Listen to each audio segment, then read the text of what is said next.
이 국물에는 죽은 쥐의 원혼이 담겨 있소. 그것도 아주 고통스럽게 썩어 문드러진 놈의 살점 맛이 나는구려. 쩡 하는 소리와 함께 노숫가락이 탁자 위로 거칠게 내던져졌다. 시끌벅적하던 한양 최대의 객주 만리향의 공기가 일순간에 얼어붙은 듯 정지했다. 수십 개의 눈동자가 동시에 소리가 난 곳으로 쏠렸는데 그 시선의 끝에는 며칠을 굶었는지 가늠조차 되지 않는 헐벗은 거지 소년이 앉아 있었다. 소년의 몰골은 처참하기 그지없었다.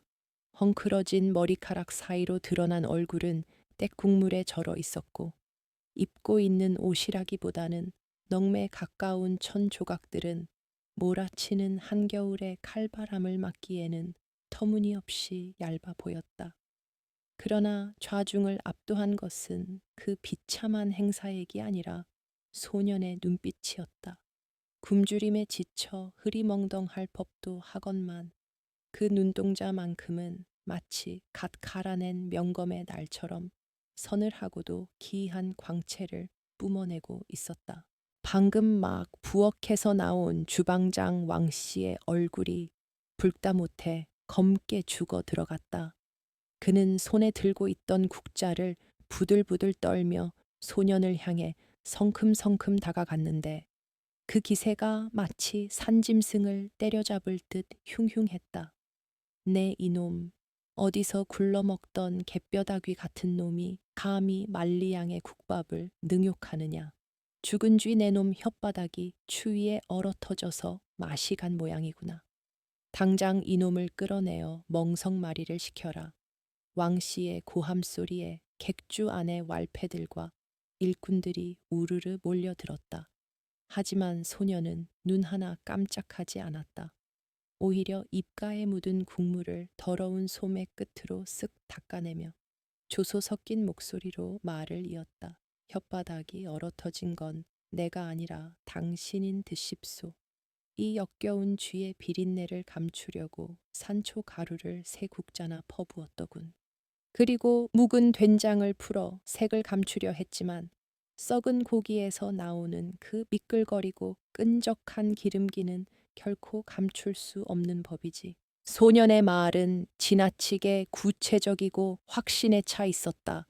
단순히 밥값을 떼어 먹으려는 수작으로 치부하기에는 그가 지적하는 맛의 깊이가 예사롭지 않았던 것이다. 웅성거리던 손님들 사이에서 의심의 눈초리가 피어오르기 시작했다.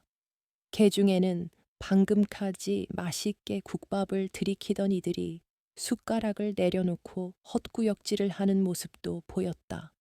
왕 씨는 당황한 기색이 역력했으나 자신의 자존심과 만리향의 명예가 걸린 일이기에 더욱 길길이 날뛰었다. 저 주둥가리를 찢어 죽일 놈내놈이 정령 메타작을 당해봐야 정신을 차리겠구나.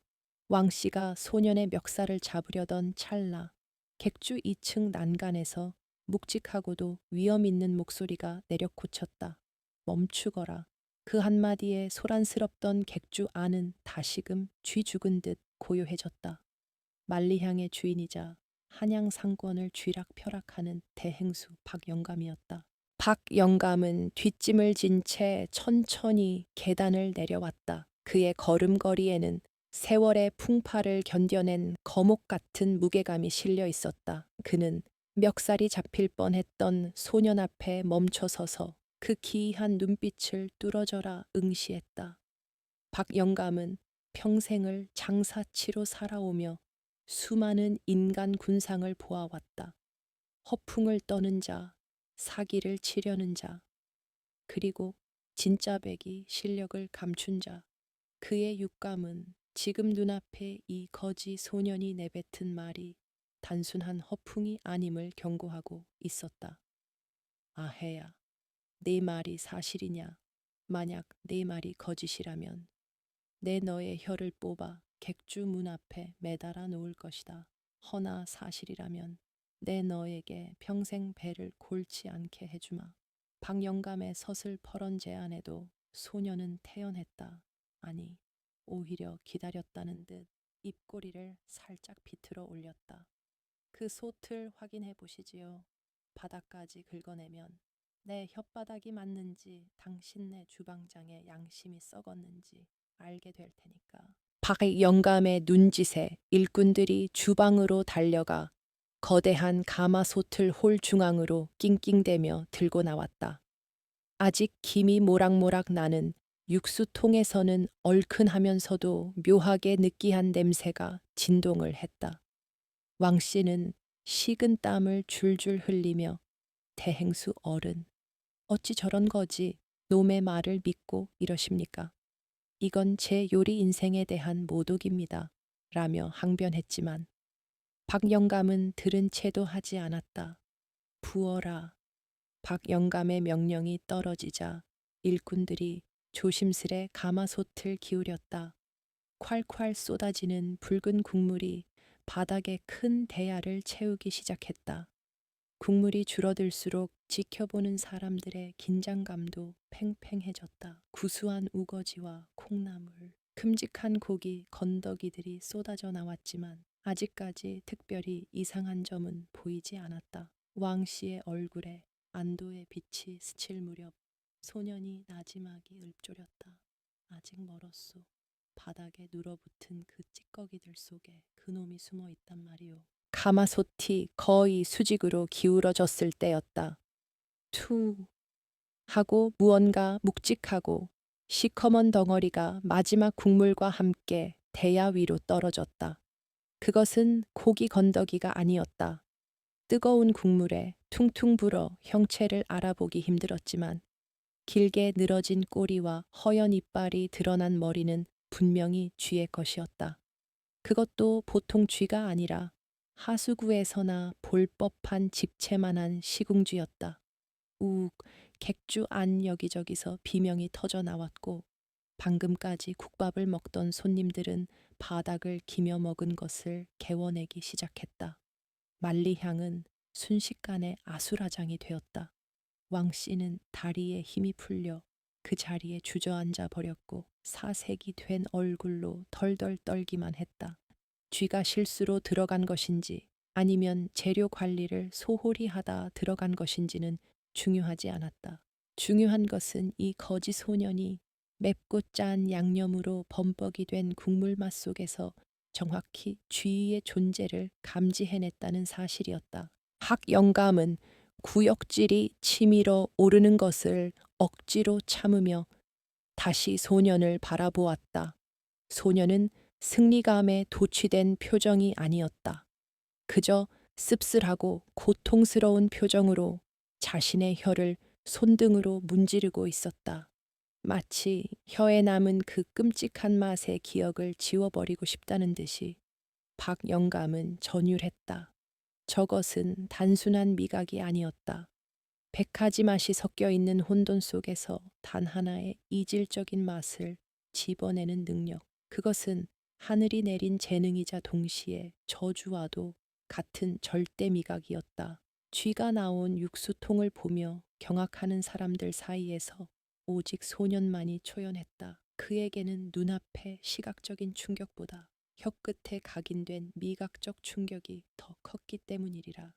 소년에게 세상은 맛으로 구성된 지도였고 그 지도는 종종 너무나도 추악하고 역겨운 진실을 그에게 알려주곤 했다. 폭설이 내리던 그날 밤 소년의 이름은 아무도 몰랐으나 그의 존재감은 만리향의 기둥 뿌리를 뒤흔들었다. 박영감은 주저앉은 왕 씨를 차갑게 내려다보며 내 놈은 당장 짐을 싸서 나가라. 다시는 내 눈에 띄지 마라 고 일갈한 뒤 소년에게 다가갔다. 이름이 무엇이냐? 소년은 배에서 꼬르륵 소리가 요란하게 울리는 와중에도 꼿꼿함을 잃지 않고 대답했다. 무영우잉이라 하오. 그림자처럼 떠돈다 하여 스스로 지은 이름이지요. 박영감은 고개를 끄덕였다. 무영이라. 그림자에게도 쉴 곳은 필요한 법. 내 약속대로 너를 거두마. 허나 공짜 밥은 없다. 내 그 기이한 혀로 내 주방의 맛을 지켜라. 그것이 내 밥값이다. 무영은 잠시 침묵했다. 따뜻한 밥과 잠자리. 그것은 그가 오랫동안 꿈꿔왔던 것이었지만 동시에 또다시 그 예민한 혀를 곤두세워 세상의 온갖 맛과 싸워야 한다는 뜻이기도 했다. 그러나 밖에서 들려오는 짐승 같은 바람소리와 뱃속을 긁어내는 허기는 그에게 선택의 여지를 주지 않았다. 무영은 천천히 고개를 끄덕였다. 그의 시선은 쫓겨나는 왕씨의 등 뒤에 머물렀다. 왕씨가 나가기 직전 무영을 향해 쏘아보던 그 원독 서린 눈빛을 그는 놓치지 않았다.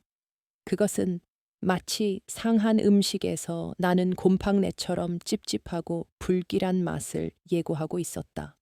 하지만 당장은 눈앞에 놓일 쥐가 들어가지 않은 따뜻하고 깨끗한 쌀밥 한 그릇이 더 급했다.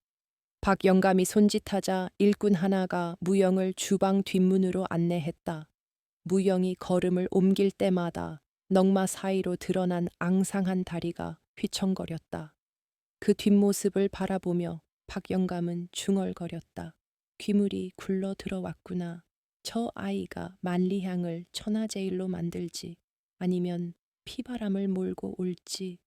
밖에는 여전히 한방눈이 쏟아지고 있었고 만리향의 닫힌 문틈으로 새어 들어온 찬바람이 촛불을 위태롭게 흔들었다. 이것이 바로 천재적인 미각을 가진 소년 무영의 파란만장한 이야기가 시작되는 순간이었다. 무영이 안내된 곳은 주방 한 구석의 작은 쪽방이었다. 잠시 후 김이 모락모락 나는 흰 쌀밥과 맑은 무국, 그리고 정갈한 반찬 몇 가지가 소반에 담겨 들어왔다. 무영은 숟가락을 들기 전 습관처럼 코를 벌름거리며 냄새를 맡았다. 갓 지은 밥의 달큰한 향기, 겨울무의 시원하고 알싸한 향, 그리고 적당히 익은 김치의 톡 쏘는 산미가 어우러져 있었다. 독도, 오물도, 아기도 없는 순수한 음식의 냄새였다. 무영의 눈가에 핑하니 물기가 돌았다. 긴장이 풀리자 억눌러 왔던 허기가 파도처럼 밀려왔다. 그는 숟가락을 들어 국물을 한 모금 떠 넣었다. 따뜻한 온기가 식도를 타고 내려가 얼어붙은 내장을 녹여주었다. 짜군. 무영은 혼잣말처럼 중얼거렸지만 숟가락질을 멈추지는 않았다. 소금이 아주 조금 과하게 들어갔다는 사실은 지금 이 순간 그에게 아무런 문제가 되지 않았다. 그것은 살아있다는 맛이었고 내일을 기대할 수 있게 만드는 희망의 맛이었기 때문이다. 그러나 그 평화로운 식사가 끝나고 나면 자신을 향해 칼날을 갈고 있을 누군가와의 전쟁이 시작되리라는 것을 무영은 본능적으로 느끼고 있었다. 혀끝의 감도는 짠맛 뒤에 숨겨진 비릿한 피냄새 같은 예감이 그를 감싸 안았다. 만리향의 주방은 동이 트기도 전부터 거대한 용광로처럼 들끓었다.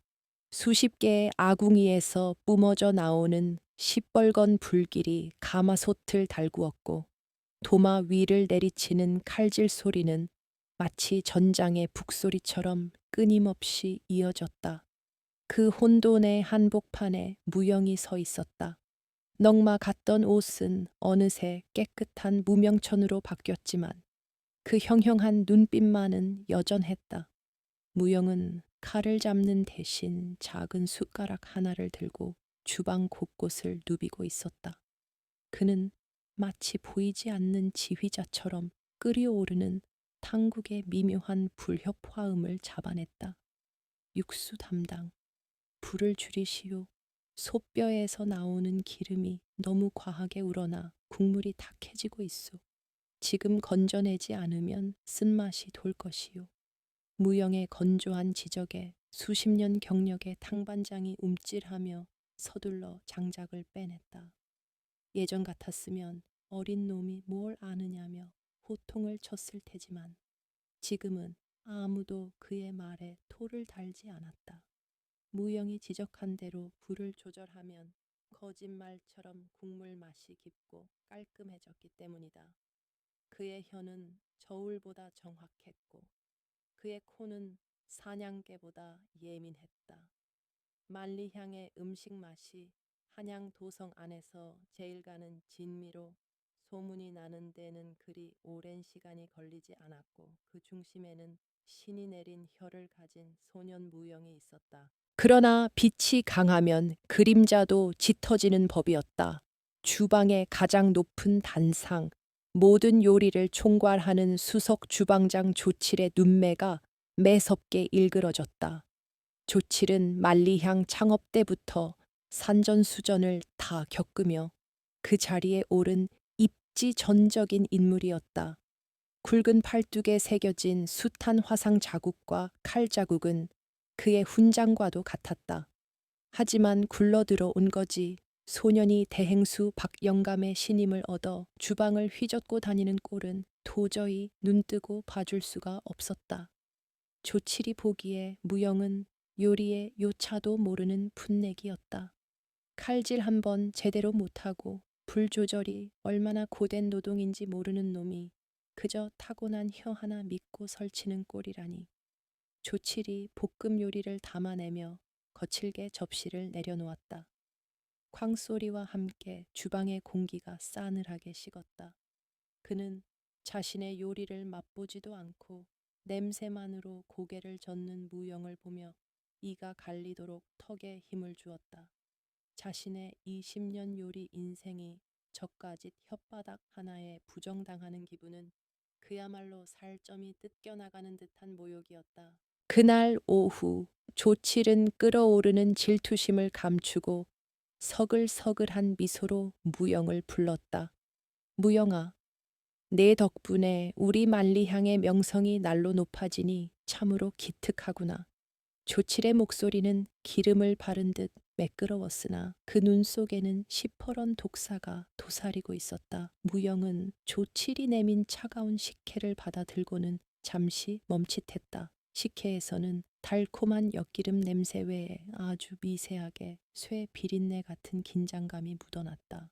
사람의 감정이란 때로 땀이나 채취에 섞여 음식에 스며들기도 하는 법이다.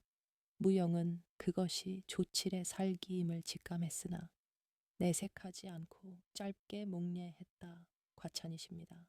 행수님, 조칠은 무영의 어깨를 툭툭 치며 은밀하게 속삭였다. 내일은 귀한 손님이 오신다. 대행수 어른께서 특별히 아끼시는 최상급 건전복 말린 전복을 불려야 하는데 이 중요한 일을 꼼꼼한 내게 맡기고 싶구나. 창고 열쇠를 줄 테니 네가 직접 관리하거라. 그것은 일종의 파격적인 대우였다. 식재료 창고의 열쇠는 주방 장급이 아니면 만질 수 없는 권력의 상징이었기 때문이다. 주변의 일꾼들이 부러운 눈길로 무영을 쳐다보았지만 무영의 등골에는 오싹한 소름이 돋았다. 과도한 호의는 언제나 함정의 냄새를 풍기는 법이었다. 밤이 깊어 주방의 불이 하나둘 꺼지고 정적만이 만리향을 감돌았다. 무영은 창고 앞을 지키며 앉아 있었다. 조칠이 맡긴 건전복 상자는 그의 옆에 굳게 닫힌 채 놓여 있었다. 그는 졸음을 쫓기 위해 찬바람을 맞으며 밤하늘을 올려다 보았다. 만리향에 들어온 지 달포, 배고픔은 해결되었으나 마음은 여전히 살얼음판 위를 걷는 듯 불안했다. 그는 자신의 능력이 타인의 밥그릇을 위협한다는 것을 알고 있었다. 왕씨가 쫓겨난 후 주방 사람들의 시선에는 존경과 두려움, 그리고 은근한 배척이 섞여 있었다. 무영은 한숨을 쉬며 옆에 놓인 전복 상자를 무의식적으로 쓰다듬었다. 그런데 손끝에 닿는 무게감이 이상했다. 분명 꽉 차 있어야 할 상자가 미묘하게 가벼웠다. 순간 머릿속에 번개 같은 깨달음이 스쳤다. 그는 황급히 상자 뚜껑을 열었다. 텅 비어 있었다. 오직 바닥에 굴러다니는 돌멩이 몇 개만이 전복의 무게를 흉내내고 있을 뿐이었다. 함정이었다. 그것도 빠져나갈 구멍조차 없는 완벽한 덫이었다. 그때였다. 어둠 속에서 횃불들이 요란하게 춤을 추며 다가왔다. 저기 있다, 저놈을 잡아라. 조칠의 목소리가 정막을 찢었다. 횃불을 든 건장한 사내들이 순식간에 무영을 포위했다. 조칠은 짐짓 놀란 척하며 무영 앞으로 걸어 나왔다. 그의 뒤에는 졸린 눈을 비비며 나온 다른 주방 식구들과 소란의 잠을 깬 대행수 박영감이 서 있었다. 무영이 내 이놈 설마 했는데 네가 그 귀한 건전복을 훔칠 줄이야. 내 너를 믿고 열쇠까지 맡겼거늘 은혜를 원수로 갚느냐. 조칠의 호통은 천둥처럼 당당했다. 박영감이 침통한 표정으로 물었다. 무영아, 사실이냐 상자를 열어보거라. 일꾼 하나가 상자를 뒤집자 돌멩이들이 우르르 쏟아져 나왔다. 주변에서 탄식과 야유가 터져 나왔다. 저런, 역시 거지는 어쩔 수 없구먼. 그 비싼 걸 훔쳐서 팔아먹으려고. 비난의 화살이 무영의 전신에 박혔다. 무영은 입술을 깨물었다. 변명은 통하지 않을 것이다. 이미 판은 짜여 있었고 자신은 그 판 위에서 노란한 말에 불과했다. 조칠은 승기를 잡았다는 듯 더욱 목소리를 높였다. 대행수 어른, 놈의 숙소를 뒤져봐야 합니다. 분명 훔친 물건을 어딘가에 숨겨두었을 것입니다. 박영감이 말릴 새도 없이 조칠과 패거리들은 무영의 쪽방으로 들이닥쳤다. 좁디 좁은 방 안이 쑥대밭이 되었다. 그리고 잠시 후 조칠이 의기양양하게 무언가를 들고 나왔다.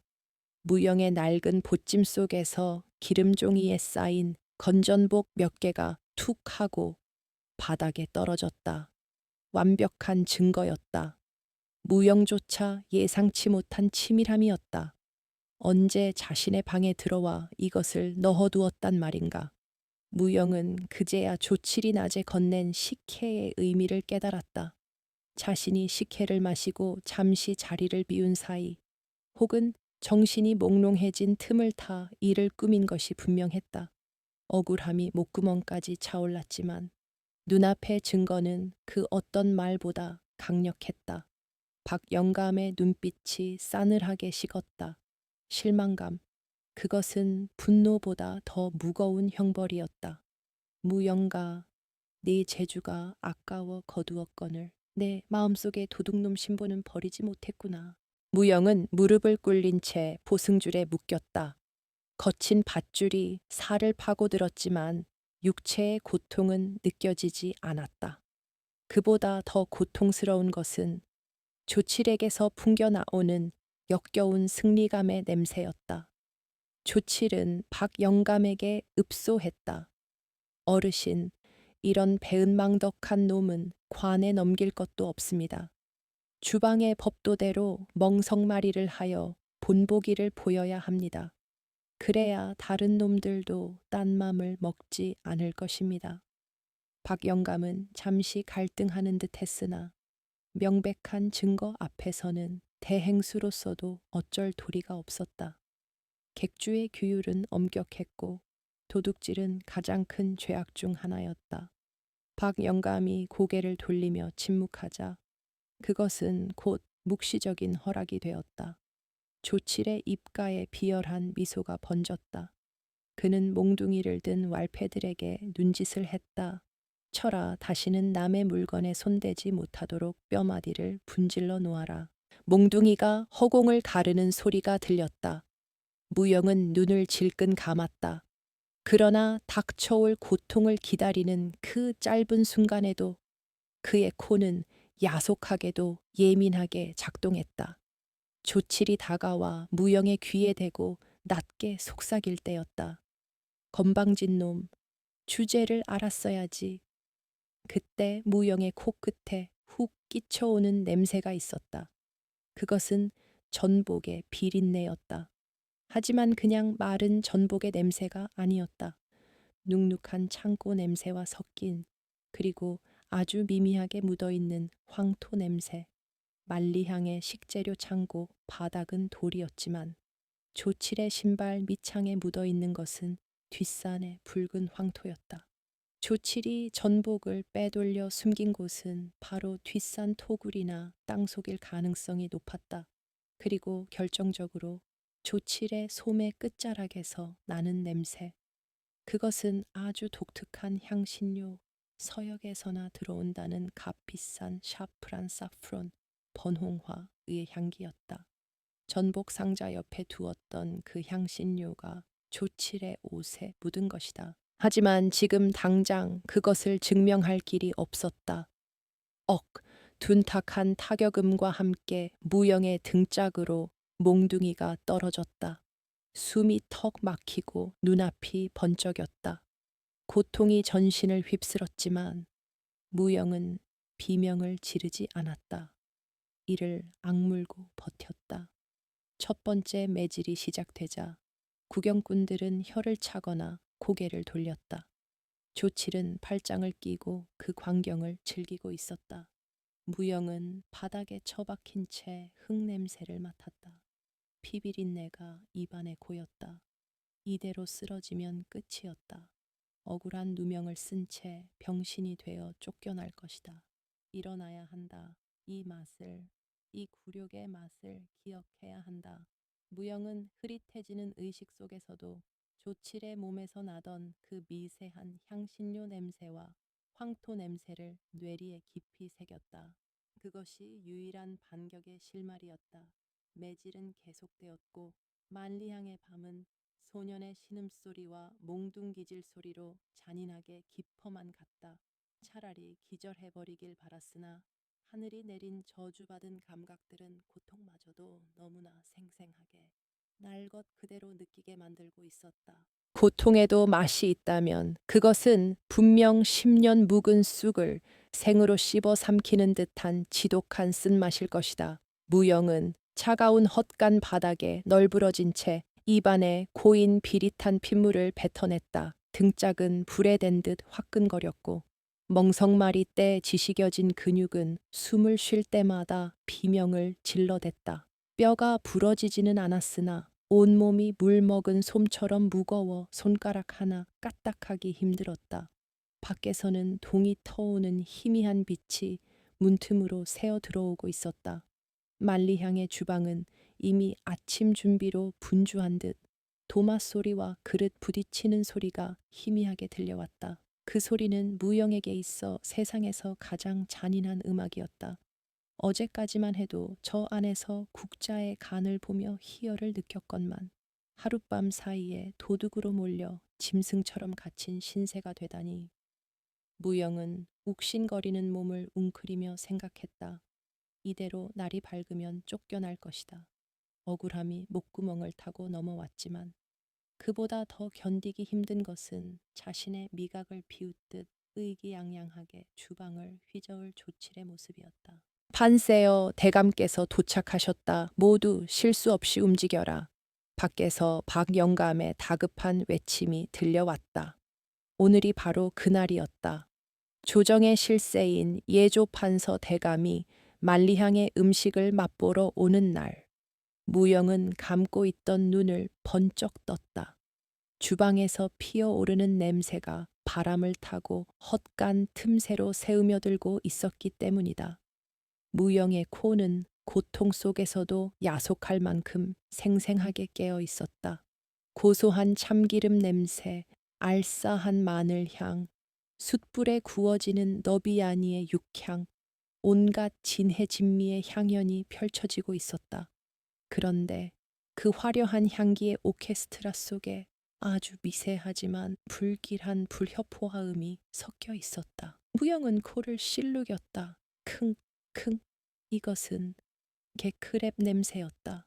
서해안에서 갓 잡아 올린 싱싱한 꽃게를 된장에 풀어 끓이는 토장꽃 게탕의 구수한 냄새였다. 판서 대감이 평소 즐긴다는 그 메뉴였다. 하지만 문제는 그 다음이었다. 꽃게의 향 뒤를 바짝 쫓고 있는 또 다른 단내. 그것은 설탕이나 꿀의 단맛이 아니었다. 훨씬 더 묵직하고 끈적하며 묘하게 떫은 끝맛을 가진 향기. 바로 곶감이었다. 무영의 미간이 좁혀졌다. 어째서 꽃게탕을 끓이는 주방에서 곶감 냄새가 나는 거지. 요리의 기본을 아는 자라면 결코 섞어서는 안 될 금기 중의 금기였다. 게와 감은 상극이라 하여 함께 먹으면 뱃속에서 덩어리가 져 복통을 일으키거나 심하면 목숨을 앗아갈 수도 있는 조합이었다. 무영은 본능적으로 조칠의 얼굴을 떠올렸다.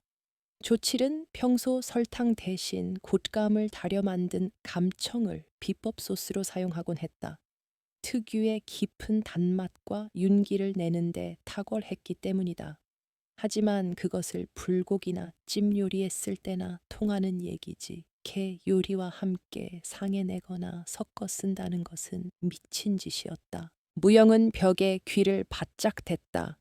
주방 쪽에서 조칠의 쩌렁쩌렁한 목소리가 들려왔다.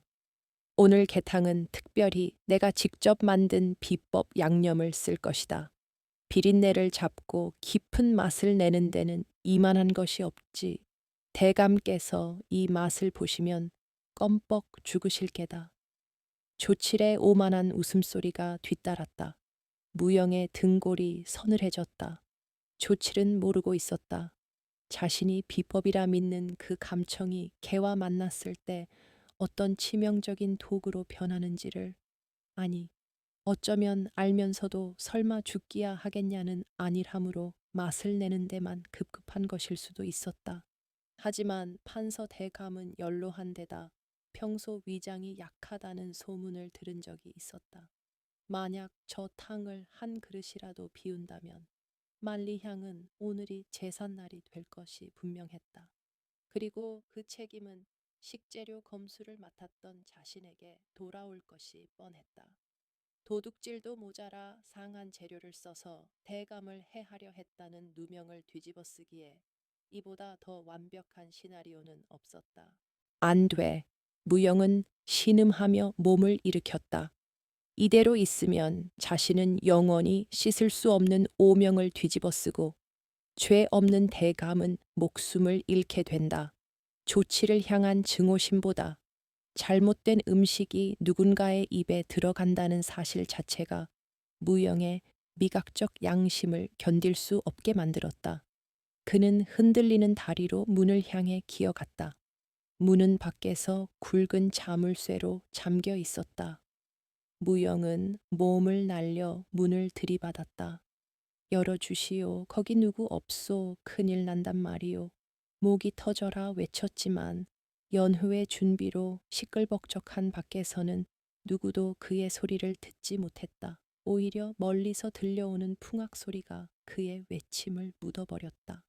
무영은 절망감에 휩싸여 주저앉았다. 그때 코 속으로 훅 끼쳐오는 냄새가 있었다. 곰팡이 냄새, 그리고 축축하게 썩은 나무 냄새. 무영은 냄새가 나는 곳으로 고개를 돌렸다. 헛간 구석, 빗물이 새어 들어와 바닥과 벽이 만나는 지점이 검게 변색되어 있었다. 냄새로 보아 나무가 속까지 썩어 문드러진 상태였다. 눈으로 보기엔 멀쩡해 보일지 몰라도 무영의 코는 그곳의 분자 구조가 이미 허물어져 있음을 감지했다. 희망이었다. 무영은 그곳으로 기어가 손톱으로 나무벽을 긁어보았다. 툭 하고 나무 조각이 힘없이 떨어져 나갔다. 겉만 멀쩡했지 속은 이미 썩어 있었다. 무영은 주변에 굴러다니는 녹슨 쇠꼬챙이를 집어들었다. 그리고 미친 듯이 썩은 벽을 파내기 시작했다. 손바닥이 까지고 손톱이 뒤집혀 피가 흘렀지만 그는 멈추지 않았다. 고통보다 더 끔찍한 것은 독이 든 요리가 완성되어 가는 냄새였다. 주방 쪽에서 게탕이 끓으면서 나는 그 달큰하면서도 역겨운 비린내가 점점 진해지고 있었다. 시간이 없었다. 조금만 더. 무영은 이를 악물고 마지막 힘을 짜내어 발로 벽을 걷어찼다. 우지끈 둔탁한 파여름과 함께 썩은 나무 판자가 뜯겨 나갔다. 사람 하나가 겨우 빠져나갈 만한 개구멍이 뚫렸다. 찬바람이 훅 들어와 땀에 젖은 얼굴을 때렸다. 무영은 짐승처럼 그 구멍을 통해 몸을 밀어 넣었다. 거친 나무 가시가 상처투성이인 몸을 긁어댔지만 그는 비명조차 지르지 않고 밖으로 굴러 나왔다. 눈부신 햇살이 눈을 찔렀다. 그는 비틀거리며 일어섰다. 만리향의 마당은 연회 준비로 분주했다. 하인들이 음식을 나르고 기생들이 웃음을 흘리며 별채로 향하고 있었다. 저 멀리 별채의 창문이 활짝 열려 있었고 그 안상석에 앉아 있는 백발의 노인 판서 대감이 보였다. 그리고 막 주방에서 나온 조칠이 김이 모락모락 나는 탕 그릇을 들고 의기양양하게 별채로 향하는 모습이 무영의 눈에 들어왔다. 멈추시오. 무영이 소리쳤다. 하지만 목소리는 갈라져 쇳소리가 났다. 아무도 그를 주목하지 않았다. 거짓골을 하고 피투성이가 된 채 마당을 가로지르는 그를 본 하인들이 기겁하며 길을 막아섰다. 이게 무슨 꼴이야. 당장 저 미친놈을 잡아라. 덩치 큰 일꾼 둘이 무영의 앞을 가로막았다. 무영은 그들의 땀 냄새와 옷에서 나는 찌든 술 냄새를 맡으며 순간적인 판단을 내렸다. 힘으로는 이길 수 없다. 그는 몸을 숙여 일꾼의 다리 사이로 빠져나가는 동시에 옆에 놓여 있던 잔반통을 발로 걷어찼다. 와르르 음식물 쓰레기가 쏟아지며 악취가 진동하자 일꾼들이 당황하여 주춤거렸다. 그 틈을 타 무영은 별채를 향해 전력으로 질주했다. 심장이 터질 것 같았고 다리는 끊어질 듯 아팠지만 그의 눈은 오직 조칠의 손에 들려있는 저주받은 탕 그릇에 고정되어 있었다. 조칠이 별채 마루에 올라 막 탕을 상에 내려놓으려는 찰나였다. 안 됩니다. 그 탕을 드시면 안 됩니다. 무영의 절규에 가까운 외침이 별채의 풍악 소리를 뚫고 울려 퍼졌다. 판서 대감이 젓가락을 들다 말고 멈칫했고 조칠은 놀란 눈으로 뒤를 돌아보았다. 피투성이가 된 무영이 마당 한복판에 서 있었다. 그의 몰골은 흡사 지옥에서 기어 올라온 악귀와도 같았으나 그 눈빛만큼은 어느 때보다 맑고 강렬하게 빛나고 있었다. 박영감이 사색이 되어 뛰어왔다. 무영이 너 이놈 감히 갇혀 있던 놈이 탈출을 해 여기가 어디라고 행패냐. 박영감의 호통에도 무영은 물러서지 않았다. 그는 판서 대감을 똑바로 바라보며 숨을 헐떡이며 말했다. 대감마님, 그 탕에는 독이 들어 있습니다. 그 탕을 드시면 대감께서는 오늘 밤을 넘기지 못하실 것입니다. 장내는 찬물을 끼얹은 듯 고요해졌다. 독이라는 단어가 주는 파급력은 엄청났다. 판서 대감의 표정이 굳어졌다. 조칠은 얼굴이 불그락푸르락해져서 소리쳤다. 이 천하에 미친놈이 도둑질하다 걸리더니 이제는 실성까지 했느냐. 내가 만든 보양식에 독이라니 여봐라. 당장 이놈을 끌어내어 목을 쳐라. 포졸들이 창을 겨누며 무영에게 다가왔다. 목숨이 경각에 달린 순간이었다. 하지만 무영은 두려움 대신 묘한 평온함을 느꼈다. 진실은 혀끝에 있고 거짓은 결코 그 맛을 흉내낼 수 없는 법이다. 무영은 천천히 입을 열었다. 제가 거짓을 고하는 것이라면 제 목을 치셔도 좋습니다. 허나 제 말이 사실이라면 조칠 행수, 당신은 살인미수 죄를 면치 못할 것이요. 무영의 당당한 태도에 판서 대감이 흥미롭다는 듯 손을 들어 포졸들을 제지했다. 재미있구나. 내 놈 몰골을 보니 헛소리를 할 놈은 아닌 듯 싶다. 그래, 내 탕에 독이 들었다고 무슨 근거로 그런 말을 하느냐. 대감의 물음에 무영은 조치를 노려보며 또박또박 대답했다. 그 탕에서 나는 향기 때문입니다. 싱싱한 꽃게의 향 뒤에 숨어 있는 죽음을 부르는 단내, 바로 곶감의 향기 말입니다. 조칠의 얼굴에서 핏기가 싹 가셨다. 그 미세한 변화를 예민한 감각의 소유자 무영이 놓칠 리 없었다. 개와 감은 상극이라 함께 먹으면 독이 되어 장을 끊어놓는다는 사실을 천하제일 만리향의 수석 주방장이 몰랐을 리는 없겠지요. 알면서도 넣었다면 살에 샤이요, 모르고 넣었다면 무능무능입니다. 어느 쪽이든 당신은 대감께 음식을 올릴 자격이 없소. 무영의 일갈은 비수가 되어 조칠의 심장을 찔렀다. 주변 사람들이 수군거리기 시작했다. 개와 감, 그거 진짜 안 좋은 거 아닌가? 상극이라고 들은 것 같은데 분위기가 반전되고 있었다. 하지만 조칠은 순순히 물러설 위인이 아니었다. 그는 억지 웃음을 지으며 반박했다. 허허, 이놈이 헛소리를 하는구나. 나는 감 따위는 넣지도 않았다. 어디서 주워들은 풍궐로 내 요리를 모함하느냐. 조칠은 끝까지 오리발을 내밀었다. 눈에 보이지 않는 맛과 향은 증거가 될 수 없다고 믿었기 때문이다. 무영은 씁쓸한 미소를 지었다. 그래, 말로는 믿지 않겠지. 그렇다면 보여주는 수밖에. 무영은 주머니 속에서 무언가를 꺼내려 했다. 하지만 그의 손에는 아무것도 없었다. 증거는 오직 저 탕 속에 녹아 있었다. 무영은 결심한 듯 앞으로 한 발짝 나아갔다. 그렇다면 제가 증명해 보이지요. 목숨을 걸고. 그 순간 무영의 머릿속에 번뜩이는 생각이 스쳤다. 어제 매질을 당할 때 맡았던 그 냄새. 조칠의 소매 끝에서 났던 사프란과 황토 냄새. 그리고 지금 조칠이 부정하고 있는 감청의 존재. 이 모든 것을 꿰뚫어 한 번에 뒤집을 수 있는 방법.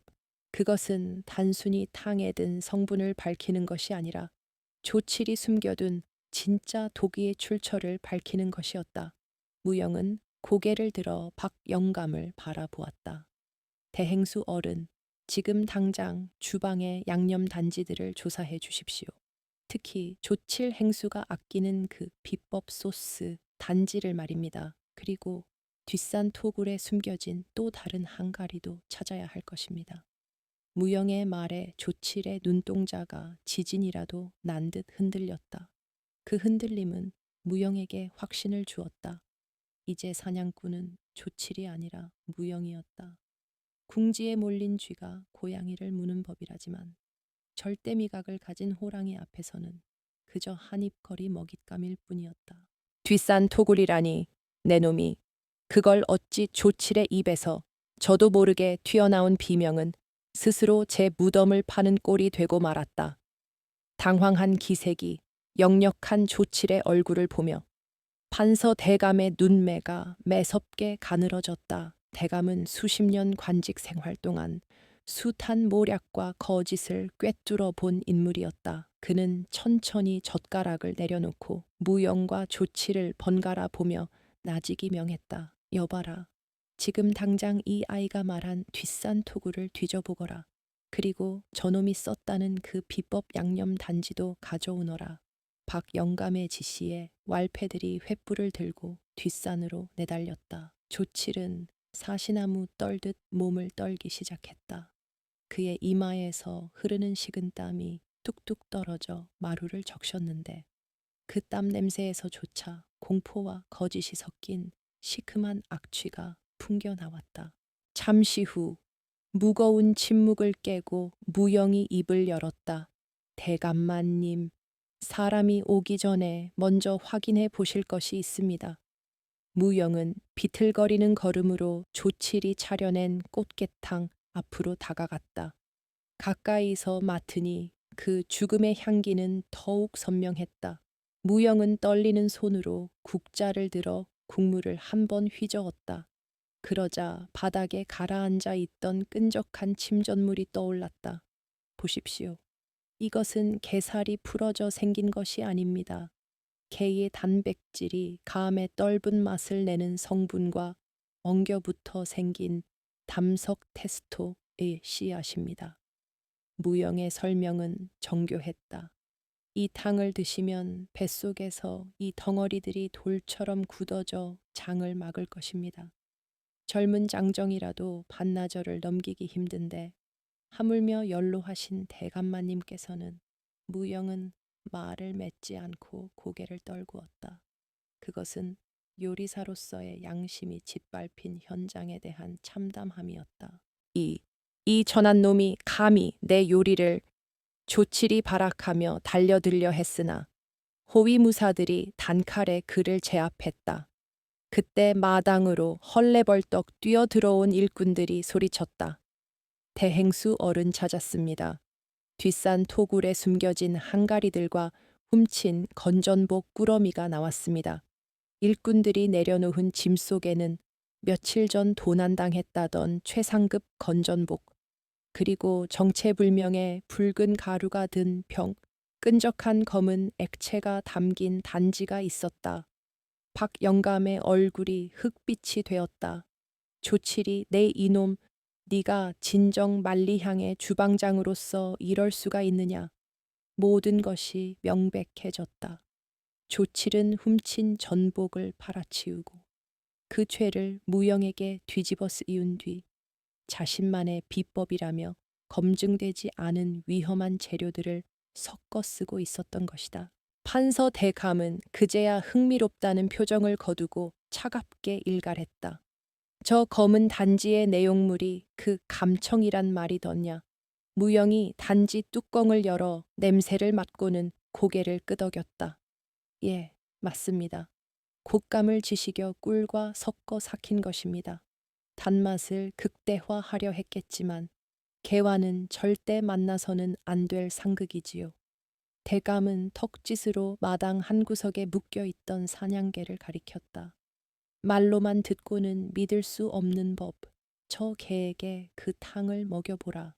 잔인하지만 가장 확실한 검증 방법이었다. 조칠은 비명을 지르며 바닥에 머리를 찧었다. 대감 살려주십시오. 제가 죽을 죄를 지었습니다. 그저 맛을 내고 싶었을 뿐입니다. 그의 자백이 터져 나왔지만 이미 늦은 일이었다. 하인이 탕 한 그릇을 개 밥그릇에 부어주었다. 며칠을 굶은 사냥개에는 허겁지겁 탕을 먹어 치웠다. 무영은 차마 그 광경을 볼 수 없어 눈을 돌렸다. 조칠은 공포에 질려 눈을 희번덕거렸다. 잠시 정적이 흘렀다. 개는 빈 그릇을 핥고는 꼬리를 흔들었다. 조칠의 얼굴에 희미한 안도감이 스치는 순간이었다. 컹개가 갑자기 고통스러운 단말말을 내지르며 옆으로 쓰러졌다. 입가에는 하얀 거품이 부글거렸고 사지는 뻣뻣하게 굳어가며 경련을 일으켰다. 그것은 실로 끔찍한 광경이었다. 만약 대감이 저 국물을 한 모금이라도 넘겼다면 어찌 되었을지 상상만 해도 끔찍한 일이었다.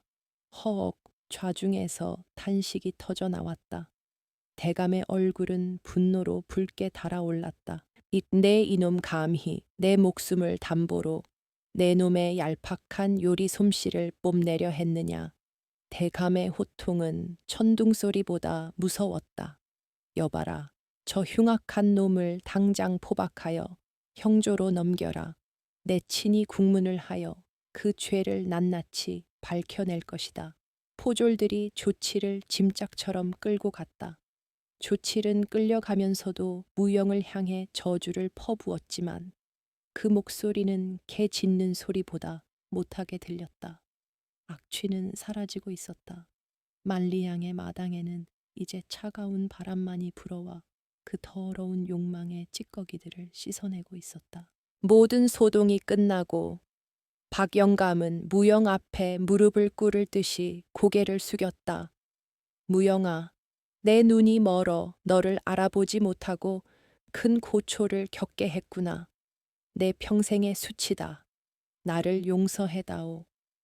천하의 대행수가 거지 출신 아이에게 사과를 하는 모습에 주변 사람들은 숨을 죽였다. 무영은 씁쓸하게 웃으며 고개를 저었다. 행수 어른의 잘못이 아닙니다. 맛을 속이려는 자의 혀가 너무나 간사했을 뿐입니다. 그때 판서 대감이 자리에서 일어나 무영에게 다가왔다. 그는 자신의 비단 옷소매로 무영의 피 묻은 얼굴을 닦아주려 했다. 무영은 황송하여 뒤로 물러섰으나 대감은 멈추지 않고 그의 어깨를 두드렸다. 내 이름이 무영이라 했느냐? 그림자 무우의 그림자 영잉이라. 허나 오늘 너는 그림자가 아니라 만리향을 비추는 가장 밝은 빛이었다. 네 혀는 거짓을 베는 칼이요. 네 코는 진실을 찾는 길잡이로구나. 대감은 품에서 금패 진파이 하나를 꺼내 무영의 손에 쥐어 주었다. 이것을 가지고 있으면 언제든 내 집에 들어올 수 있다. 원한다면 내 너를 수라간의 최고 상궁에게 청어하여 궁궐의 맛을 책임지게 해주마. 네 재주라면 임금님의 수라상을 올리기에 부족함이 없다. 궁궐, 모든 요리사가 꿈꾸는 최고의 자리, 화려한 재료와 최고의 대우가 보장된 곳. 주변의 일꾼들은 부러움에 입을 다물지 못했다. 거지에서 하루아침에 궁궐 요리사가 될 수 있는 기회였다. 그러나 무영은 잠시 눈을 감고 생각에 잠겼다. 혀끝에 맴도는 맛은 무엇인가? 화려한 궁중 음식의 맛인가? 아니면 추운 겨울날 배고픈 이가 들이키는 뜨거운 국밥 한 그릇의 맛인가? 무영은 자신의 손등에 난 상처를 내려다 보았다. 이 상처들은 화려함을 쫓다 생긴 것이 아니라 진실을 지키려다 생긴 훈장이었다. 그는 천천히 고개를 들었다. 그의 눈빛은 흔들림 없이 맑고 깊었다. 대감마님, 더할 나위 없는 영광이오나 소인은 사양하겠습니다. 모두가 경악했다. 박 영감조차 믿을 수 없다는 듯 무영을 쳐다보았다. 무영아, 지금 무슨 소리를 하는 개냐 궁궐이라지 않느냐. 무영은 옅은 미소를 지으며 말을 이었다. 소인은 이곳 만리향의 왁자지껄한 소음과 땀 냄새가 좋습니다. 임금님의 수라상도 귀하지만 하루 종일 고된 노동에 시달린 장사치들과 짐꾼들이 제 국밥 한 그릇에 시름을 덜어내는 그 모습을 볼 때 제 혀는 가장 행복한 맛을 느낍니다. 진정한 맛이란 높은 곳에 있는 것이 아니라 가장 낮은 곳에서 사람을 살리는 데 있다고 믿습니다. 대감은 잠시 멍하니 무영을 바라보다가 이내 호탕하게 웃음을 터뜨렸다. 허허허 걸물이로다. 내 평생 수많은 인재를 보았으나 너처럼 심지가 굳은 아이는 처음이다. 그래, 내 뜻이 정 그러하다면 강요하지 않겠다. 대신 대감은 박 영감을 돌아보며 엄명했다. 박행수 듣거라. 오늘부로 이 아이는 내 목숨을 구한 은인이다. 앞으로 만리향의 모든 음식은 이 아이의 혀를 거쳐야 할 것이야. 이 아이가 만리향의 새로운 주방장이다. 알겠느냐? 박 영감은 감격에 겨워 큰 소리로 대답했다. 예, 명심하겠습니다. 오늘부로 무영을 만리향의 대령숙수 수석 요리사로 임명하고 제 친아들처럼 여기겠습니다. 사람들의 환호성이 터져 나왔다. 무영은 쑥스러운 듯 코를 쓱 문질렀다. 그의 옷은 여전히 피와 흙으로 더러워져 있었지만 그 순간 만리향의 그 누구보다 고귀해 보였다. 멀리서 불어오는 바람에 섞인 밥 짓는 냄새가 유난히 달콤하게 느껴졌다. 그것은 고통과 시련을 딛고 일어선 자만이 맛볼 수 있는 인생이라는 이름의 진수성찬이었다. 세월은 유수와 같다더니 어느덧 십수년의 시간이 강물처럼 흘러갔다. 한양 도성의 풍경은 많이도 변했다. 갓쓴 선비들이 거드름을 피우던 종로거리에는 신문물을 파는 잡화점들이 들어섰고 사람들의 옷차림도 한결 다채로워졌다. 허나 그 변화의 물결 속에서도 꿋꿋하게 자리를 지키며 오히려 더 깊게 뿌리 내린 곳이 있었으니 바로 객주 만리향이었다. 이제 만리향은 단순히 배를 채우는 주막을 넘어 한양 사람들의 희로애락이 녹아있는 마음의 안식처가 되어 있었다. 대행수 어른 1번, 아궁이의 육수가 다 우러났습니다요. 맛 좀 봐주십시오. 주방장이 우렁찬 목소리로 외쳤다. 주방 한쪽. 볕이 잘 드는 자리에 앉아 장부를 정리하던 사내가 천천히 고개를 들었다. 세월의 흐름 속에 소년의 앳된 티는 완전히 사라졌고 그 자리에는 굵은 선과 깊은 눈매를 가진 중후한 사내가 앉아 있었다. 바로 무영이었다. 그는 박영감이 노환으로 세상을 떠난 뒤 그의 유언에 따라 만리향의 새로운 대행수가 되어 이곳을 이끌고 있었다. 무영은 붓을 내려놓고 주방으로 걸어갔다. 그의 걸음걸이에는 위험이 서려 있었으나 발소리는 고양이처럼 가벼웠다. 수십 명의 요리사가 일제히 하던 일을 멈추고 그를 경외의 눈빛으로 바라보았다. 전설적인 절대 미각의 소유자, 혀끝 하나로 사람을 살리고 죽일 수도 있는 신의 경지에 오른 요리사. 그것이 지금의 무영을 수식하는 말들이었다. 무영은 김이 모락모락 피어오르는 거대한 가마솥 앞에 섰다.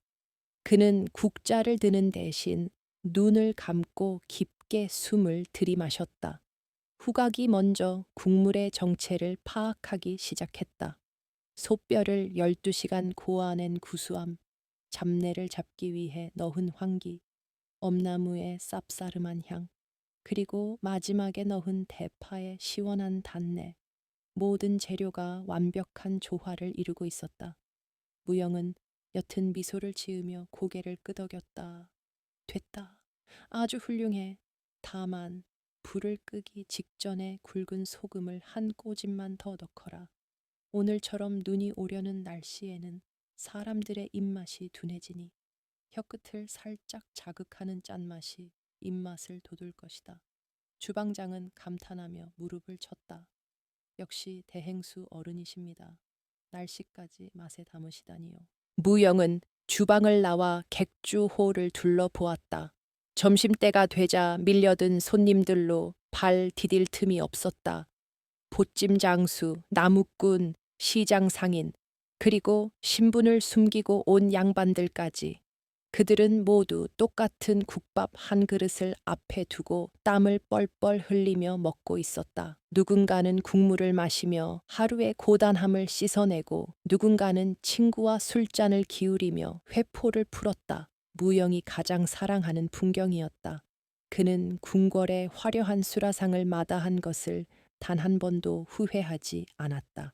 임금 한 사람의 입맛을 맞추기 위해 기교를 부리는 것보다 굶주린 100명의 백성에게 따뜻한 포만감을 선물하는 것이 훨씬 더 가치 있는 일이라 믿었기 때문이다. 그날 밤 만리향의 문을 닫을 시간이 다가올 무렵이었다. 십수년 전 그날처럼 하늘에 구멍이라도 뚫린 듯 한방눈이 펑펑 쏟아지기 시작했다. 손님들이 하나둘 집으로 돌아가고 직원들이 뒷정리를 서두르고 있을 때였다. 쾅, 쾅, 쾅. 굳게 닫힌 대문을 두드리는 소리가 들려왔다. 문을 지키던 일꾼이 귀찮다는 듯 소리쳤다. 장사 끝났소, 내일 오시오. 하지만 문 두드리는 소리는 멈추지 않았다. 오히려 더 다급하고 처절해졌다. 일꾼이 투덜거리며 빗장을 열었다. 아, 글쎄 끝났다니까. 헉, 문이 열리자마자 차가운 눈보라와 함께 작은 그림자가 안으로 굴러들어왔다. 바닥에 쓰러진 것은 조그마한 여자아이였다. 홑겹 저고리는 다 해져서 살이 훤히 비쳤고 발에는 신발조차 없이 헝겊을 칭칭 감고 있었다. 아이의 얼굴은 추위와 배고픔으로 파랗게 질려 있었고 입술은 찢어져 피가 맺혀 있었다. 일꾼은 당황하여 아이를 일으켜 세우려 했다. 야, 야, 너 뭐야, 거지야. 여기는 잘 곳이 아니야. 나가 일꾼이 아이의 팔을 거칠게 잡아당기자 아이는 바들바들 떨면서도 도끼를 품은 눈으로 일꾼의 손을 뿌리쳤다. 이거 놔, 냄새 난단 말이야. 아이가 앙칼찌게 소리쳤다. 뭐 냄새, 이 조그만 게 얻어먹으러 왔으면 얌전히 굴 것이지. 그 소란을 듣고 무영이 2층에서 내려왔다. 그는 멈칫했다. 대자비 기시감이었다. 십수년 전 죽은 쥐 냄새를 맡아내며 악을 쓰던 자신의 모습이 저 아이에게서 겹쳐 보였다. 무영은 일꾼을 제지하고 아이에게 다가갔다. 아이는 무영을 보자마자 본능적으로 뒷걸음질 쳤다. 경계심 가득한 눈빛, 세상 모든 것을 적으로 돌린 듯한 그 외로운 눈동자. 무영은 무릎을 굽혀 아이와 눈높이를 맞췄다. 아, 네가 말한 냄새가 무슨 냄새인지 알겠구나. 무영은 부드럽게 말했다. 저 아저씨 손에서 나는 묵은 행주 냄새 말이냐? 아니면 옷에 배인 쩐내를 말하는 것이냐? 아이의 눈이 휘둥그레졌다. 자신의 말을 단번에 이해한 어른은 처음이었다. 아이는 쭈뼛거리며 대답했다. 아니요. 저 아저씨 마음에서 나는 냄새요. 귀찮아하고 나를 더러운 벌레처럼 보는 그 썩은 곰팡이 같은 냄새요. 주변 사람들이 웅성거렸다. 어린아이가 할 말이라고는 믿기지 않는 표현이었다. 하지만 무영은 놀라지 않았다. 오히려 가슴 한구석이 찡하게 울려왔다. 이 아이도 가지고 있구나. 남들은 느끼지 못하는 것을 느끼는 고통스러운 감각. 마음의 맛을 보는 재능을. 이름이 무엇이냐? 무영이 물었다. 연희라고 불러요. 연고처럼 진흙 속에서도 피어나라고 엄마가 지어줬는데 엄마는 죽었어요. 아이는 덤덤하게 말했다. 그 덤덤함이 더 슬펐다. 무영은 손을 내밀었다. 연희야, 배가 고프지 않으냐? 아이는 꼬르륵 소리가 나는 배를 움켜쥐면서도 고개를 저었다. 공짜 밥은 안 먹어요. 세상에 공짜는 없다고 엄마가 그랬어요.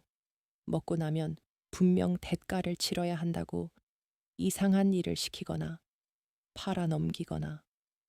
무영은 쓴웃음을 지었다. 세상의 비정함을 너무 일찍 알아버린 아이였다. 그래, 공짜는 없지. 그럼 내기를 하자꾸나. 내가 지금부터 너에게 국밥 한 그릇을 말아줄 것이다. 네가 그 맛을 보고 어떤 재료가 들어갔는지 맞춘다면 밥값은 안 받으마. 대신 네가 맞추지 못한다면 내 밑에서 일을 하며 밥값을 갚아라. 어떠냐? 연희는 잠시 고민하더니 자신의 예민한 혀를 믿는다는 듯 고개를 끄덕였다. 무영은 직접 주방으로 들어갔다.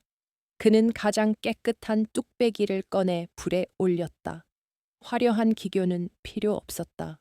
아까 끓여둔 만리향의 정수가 담긴 사골 육수를 붓고 갓 지은 하얀 쌀밥을 토렴했다. 그리고 잘 익은 깍두기 국물을 살짝 붓고 고기 고명을 듬뿍 얹었다. 무영은 요리를 하면서 마음속으로 기도를 담았다.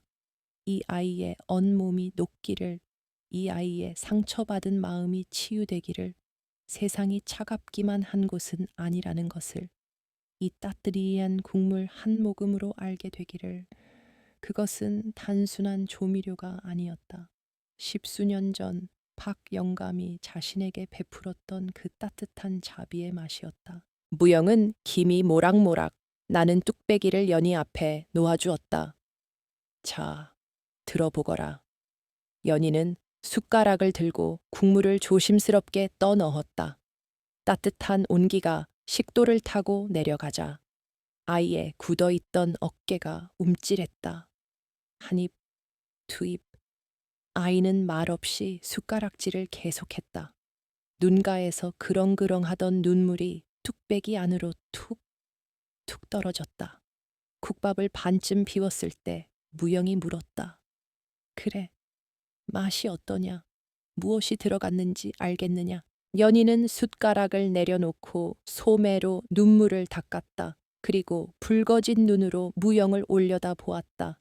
파, 마늘, 소금, 그리고 아이는 말을 잇지 못하고 입술을 달싹였다.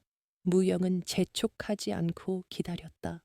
아이가 천천히 아주 작은 목소리로 말했다. 아빠 냄새가 나요. 무영의 눈이 커졌다. 아빠 냄새 너희 아버지를 기억하느냐? 아니요. 얼굴도 몰라요. 하지만 만약 아빠가 있었다면 추운 날 나를 안아줄 때 이런 냄새가 났을 것 같아요. 따뜻하고 든든하고 무섭지 않은 냄새요. 연희는 펑펑 울음을 터뜨렸다. 소금 맛인데 하나도 안 짜고 달아요. 그냥 너무 따뜻해요. 무영은 그제야 깨달았다. 자신의 절대 미각은 맛을 분석하고 독을 찾아내고 거짓을 가려내는 칼날이었다. 하지만 진정한 맛의 경지는 혀가 아니라 마음을 울리는 것이었다. 자신이 십수년간 찾아 헤매던 맛의 도타오. 그 끝은 결국 사람을 향한 사랑이었다. 박영감이 자신에게 주었던 국밥이 짰던 이유는 눈물 때문이었고 맛있었던 이유는 사랑 때문이었다는 것을 이제야 온전히 이해하게 된 것이다. 무영은 자리에서 일어나 우는 아이를 조용히 안아주었다. 그의 품에서 나는 냄새는 만리향의 구수한 육수 냄새와 숯불 향, 그리고 사람 냄새였다. 틀렸다. 아빠 냄새가 아니라 그건 정칭이란다. 하지만 내 대답이 내 정답보다 훨씬 훌륭하구나. 무영은 아이의 등을 토닥이며 부드럽게 말했다. 내기에 졌으니 약속대로 너는 이제 만리향의 식구다. 내 너에게 맛을 보는 법이 아니라 맛으로 사람을 위로하는 법을 가르쳐 주마. 밖에는 여전히 눈이 내리고 있었지만 만리향 안은 그 어느 때보다 따뜻했다. 촛불 그림자가 일렁이는 벽면에는 무영과 아이 두 사람의 그림자가 하나처럼 겹쳐져 있었다. 눈보라치는 세상 속에서 서로의 온기를 나누는 국밥 한 그릇, 그것이면 충분했다. 무영은 창밖을 바라보며 마음속으로 되뇌었다. 세상 모든 맛을 보았으나 결국 가장 맛있는 것은 사람의 마음이로구나.